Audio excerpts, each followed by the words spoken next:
It was motivated really by stories I was told when I was a kid by my parents, because they were both brought up in Small Heath. Both had connections with illegal bookmakers, as many people did in those days. My mum was a bookies runner when she was 9 years old.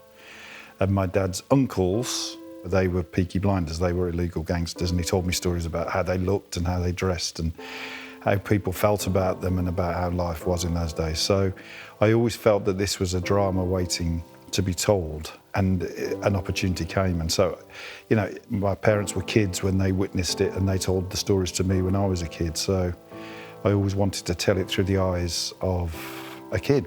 It always began with that central character of Tommy. I always wanted him to be the second oldest, just so that it's not a natural thing for him to be in charge, proving that he's in charge for a reason. Aunt Polly was a real person who was my dad's auntie, and was very, very formidable, apparently.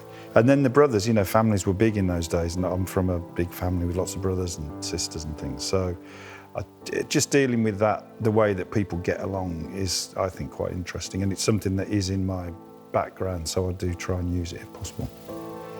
I think Killian began with Tommy as a man with a mission and someone who was going to change things, even from the opening scene. He'd been in a situation where I think of him as someone who feels that he's sort of dead already, or everything now is a bonus because of what happened during the First World War. So now he can break the rules. You know, he's been broken by what he saw and what he experienced.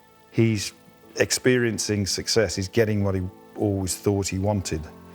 And I think in Series 3 he has to question, is this thing that I thought I wanted all that it is meant to be? Is it really what I want? And I think that Killian has mapped that out beautifully all the way through. He's such a fine executor of a character's progress. And it's a long thing, you know, in TV, it's not like a film where you can sort of get your hands around it quite easy. With this, it's such a long-term thing, and he's done it beautifully.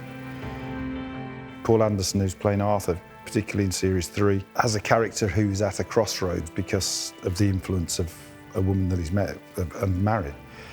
And he is having to examine his loyalties to her, to his own family, and to the Shelby family. And in a way, he's finding out, is he able to escape? Is he able to do anything other than what he does at the moment? So, and I think Paul has tracked that beautifully as well. You know, all of these things, it's like a dance. It all goes hand in hand.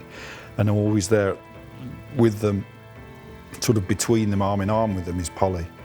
And Helen is just the mistress of all of this. You know, she's just so good at being scary, of being formidable, of being vulnerable. Especially in Series 3, we find her vulnerabilities much more. It's just such a joy to have actors of this calibre to take those characters on. It's wonderful.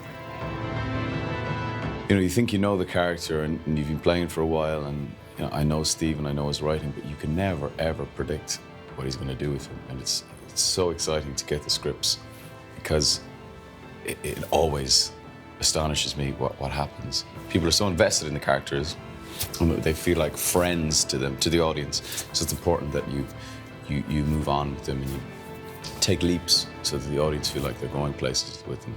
And I feel like he's done that very well in this series. If the writing keeps at this level of quality, you know, then you're set. Then you'll keep getting directors as good as we have, you keep getting actors as good as we have, because everyone wants to be involved in great writing. It's really it.